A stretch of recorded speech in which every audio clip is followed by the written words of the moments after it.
মাতল না, এই সিংহাসনের লোভ আমার নেই। সিংহাসনে দাদাই বসবে, আমি শুধু স্বাধীনভাবে রাজকার্য পরিচালনা করে যেতে চাই।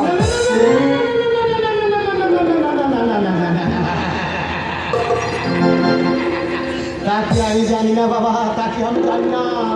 ভাগ্য ভক্তরা তুমি তাদের লক্ষণ হার মানিয়ে দিয়েছ। ওসব কথা থাক মাতল, এখন দেখো তো অঙ্গরাজের পুজো শেষ হয়েছে কিনা, আর কতক্ষণে আমরা এই মন্দির প্রাঙ্গণে অপেক্ষা করব।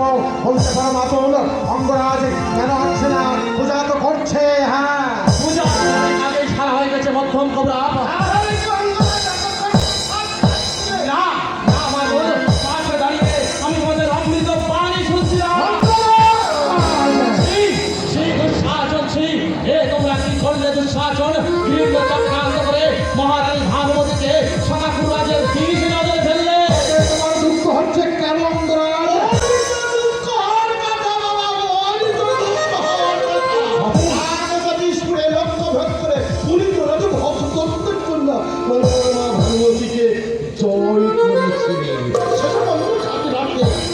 সুযোধানকে দান করলেন। মা ভানুমতির উপর পড়ছে আধাধি অধিকার। মাতল, মনে রেখো মাতল, মহারানী ভানুমতিকে আমি মাতৃগানে পূজা করি। ওটা তোমার মুখের কথা বাবা, ওটা তোমার মুখের কথা। কে না জানে মা ভানুমতির নারীর প্রতি তোমার একটু দুর্বলতা রয়েছে।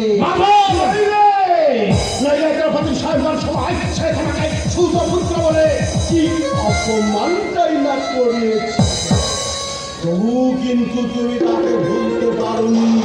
লোকে বলে উদয় অঙ্গরাজ দ্রৌপদীর সাধনা করে। ভুলে যাবো তুমি কৌরবদের মাতল। অঙ্গরাজ, আমরা কিন্তু এখানে ঝগড়া করতে আসেনি। সেজন্য এসেছো বলে এখান থেকে বিদায় হও। ভক্তদার মধ্যে জানতে পারলাম যদুপতি কৃষ্ণ নাকি পাণ্ডবকে খুঁজে এই কৌরব সবাই আসছে। তবে আমায় কি করতে হবে? হস্তিনার প্রদেশ পতিকে কৃষ্ণকে বলবে যে কুরাজ তার সঙ্গে সাক্ষাৎ করতে চায়। এই সামান্য কাজটা তোমরাও তো করতে পারো। আর কৃষ্ণ আমাদের কথা বিশ্বাস নাও করতে পারে। সুতরাং আমাকেই যেতে হবে। অঙ্গরাজ বুদ্ধিমান। একই শাখা দুর্যোধনের আদেশ। হ্যাঁ, ওই দাদা কি বলছিল বলছো না? থাক দুঃশাসন, তোমাকে আর বলতে হবে না।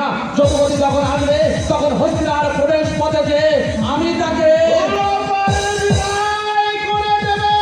না না মাতল, সাদর অভ্যর্থনা করে বাসুদেবকে আমি এই কৌরব সবাই নিয়ে আসবো। দুঃশাসন আমার কর্তব্য। কর্ণ তার বন্ধু পুরাদের আদেশে হাসতে হাসতে প্রাণটা বিসর্জন দিতে পারে, কিন্তু তার ভাইয়ের আদেশ পালনে সে বাধ্য নয়। যুদ্ধ না হলে তোমার অমঙ্গল দুঃশাসন দিনের প্রতিজ্ঞার কথা নিশ্চয়ই তোমার মনে আছে। আমি নিয়েছি অর্জুনের ভার, কিন্তু ভীমসেনের হাতে তোমার বিস্তার নেই। সে তোমার পক্ষ রক্ত পান করবে।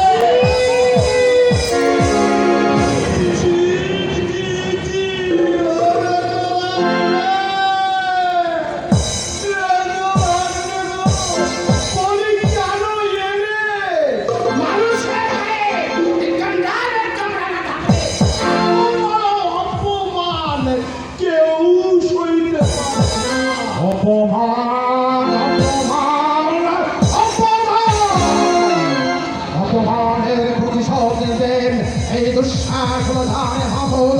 চলে সমাতল, চলে আমি দেখতে চাই ওই কৌরবদের কৃতরাজ অঙ্গরাজের মাথায় রাজমুকুটটা কতদিন থাকে।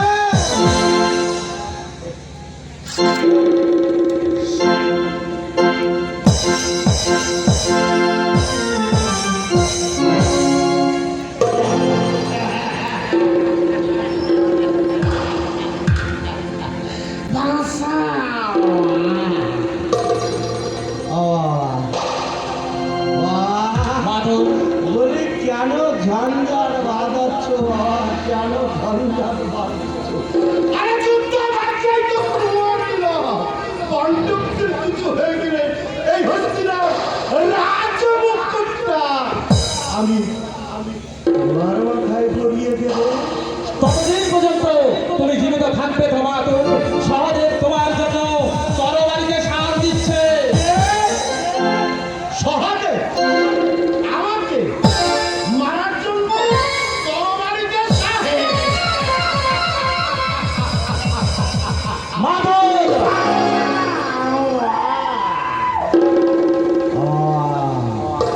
কান খুলে তুমি একটা কথা শুনে রাখো, যেদিন এই পৃথিবীতে শকুনি থাকবে না, সেদিন এই পৃথিবীতে একটা মানুষও থাকবে না। মানুষ ঠিকই থাকবে মাধুর, থাকবে না শুধু তোমার মতো অমানুষ।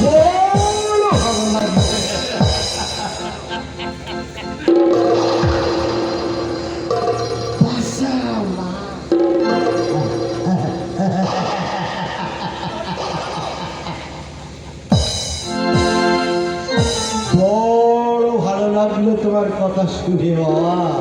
তবে কি কথা জানো বাবা, মাধুর, আমি যদি অমানুষ হই, তুমি কিন্তু মানুষ নও। মাধুর, তুমি একটা কৃতদাস। না। তুমি একটা কৃতদাস।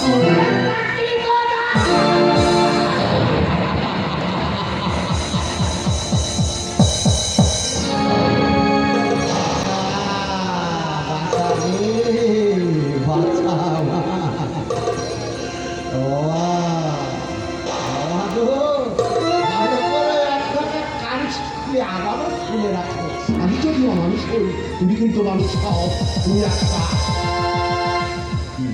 কৃতদাস।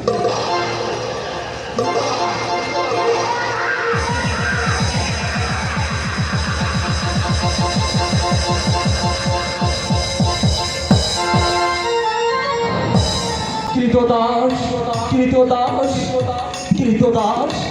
পিতা বিবাহ বসু কেন দিলে কর্মের হৃদয়ে উচ্ছ্বাসা, তার কর্মের পূর্বার আকাঙ্ক্ষা। প্রাণপাত সাধনে অর্জিত আমার এই বীরত্বের মূল্য এই সমাজের বুকে কেউ নিল না। এই সমাজের কাছে আজ আমি অতিহীন, অতি নিজ সুতপুত্র আমি।